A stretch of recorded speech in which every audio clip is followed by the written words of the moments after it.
After hundreds of hours on my Steam Deck, I've realized the best Steam Deck games aren't necessarily the biggest or most impressive. They're games that fit naturally into how I actually use the device, and no game has done that better for me than Deep Rock Galactic Survivor. Deep Rock Galactic Survivor is a roguelike bullet heaven, of course set in the Deep Rock Galactic universe. You're still a space dwarf set out to mine resources, fight alien bugs, and diving into the dangerous caves of Hoxie's 4, just from a completely different perspective. I ended up picking up this game because I enjoyed the banter from the original, and I had never played a bullet heaven game before, so I figured it would be a great introduction to the genre. In my last video, I spoke about how there's a difference in the types of games I play on my PC versus on my Steam Deck. After playing a ton of this game, I found that this game feels like it was specifically made for the Steam Deck.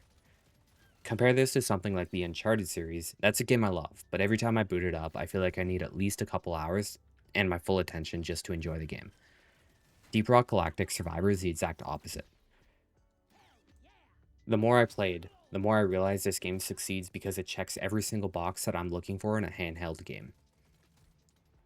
Most of my sessions are no longer 4-hour sessions anymore, which is definitely something that I've struggled with when it comes to modern games. My Steam Deck has been a massive tool in helping me complete more games, and Deep Rock Galactic Survivor is no different. This game works perfect when I only have 30 minutes to play games after I get home from work, or when I have a little bit of time before bed after I've finished everything I need to do. Also, if I take a week break from gaming, it's so easy to just pick this game up right where I left off. There isn't a huge learning curve to the mechanics or how the game works. It's also perfect as you can just pause the game at any moment, which is perfect for me when I was in an airport waiting for my flight, and the moment boarding started, I paused the game, boarded my flight, and hopped back right where I was. Now we're going to talk about the game specifically. The randomness in Deep Rock Galactic Survivor makes me come back to my Steam Deck every single time. I love that every single run feels so different. Due to the randomness of the game, you sometimes end up not getting a specific weapon or upgrade that you're looking for, forcing you to adapt and find a different build to play. The game pushes me to adapt and experiment when I least expect it. There's 4 different characters, all with different strengths and weaknesses, but also each character has 3 different subclasses. In an update about 8 months ago, they also added the ability to equip different gear, allowing you to really cater towards your specific style of build, which is actually really necessary for some of the more difficult sections. In this game, there's a specific upgrade that you sometimes get that will give you a random weapon in the game. Now, this is very intriguing to me because it's going to force me to use weapons that I probably wouldn't even have tried before, and now they're weapons that I actually base my entire build around.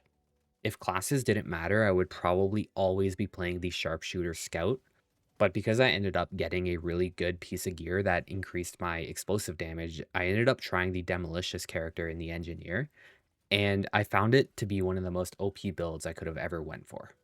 And what I find is that keeps happening, is I end up finding a build that I really like, and then I get a new piece of gear that is going to complement a different character better, and I end up spending another 20 hours on that character instead.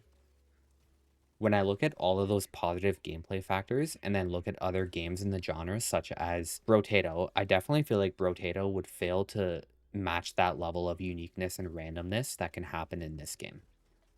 So, as somebody with a busy life and what seems like less and less time each day to play the game, I've definitely avoided playing games if it meant I was only able to play for 30 minutes. Deep Rock Galactic Survivor changed that.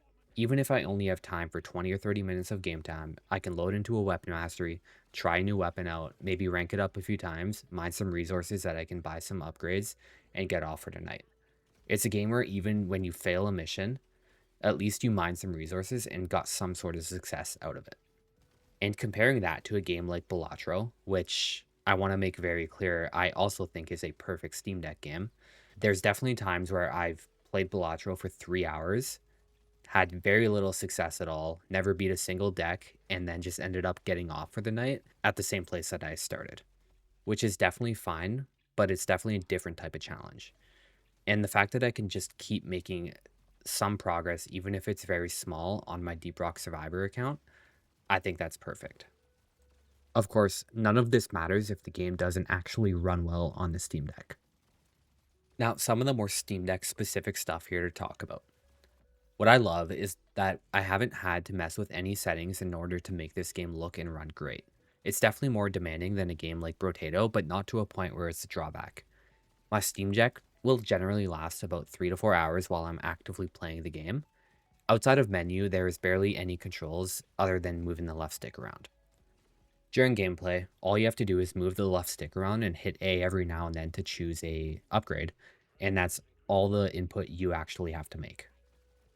Like any game, there's definitely going to be some ups and downs when it comes to performance. So when the game gets hectic, especially when you're on tier 5 and your entire screen is full of bugs, you'll definitely run into some pretty insane frame drops. But from my experience, they don't usually last long, and it's not game breaking at all. So it runs pretty good. The controls feel very natural, and I don't need to spend a whole bunch of time as messing with my controller, remapping buttons, which is perfect. All in all, this game has me thinking more about my builds and the gameplay than optimizing each setting. Up to this point, I've played over 150 hours of this game since getting my Steam Deck. And a lot of that is due to me planning to play for 20 minutes before bed and accidentally playing for another hour instead.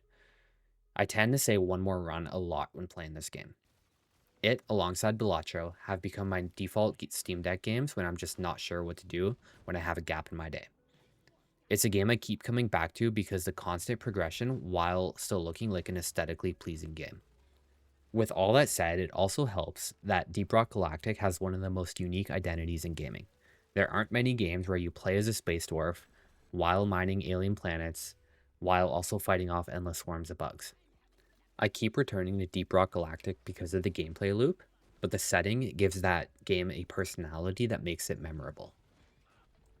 The older I get, the less I find myself looking for games that demand all of my attention. Instead, I find myself looking for games that fit naturally into my life. Deep Rock Galactic Survivor does exactly that. Whether I have 20 minutes before bed or an hour on a flight, it feels worth picking up. And that's why, for me, it's perfect for the Steam Deck. If you enjoyed this video, definitely let me know in the comments, and also let me know if you have any really awesome weapon overclocks that I should be trying in Deep Rock Galactic Survivor. And don't forget to subscribe if you want to see more of this type of content.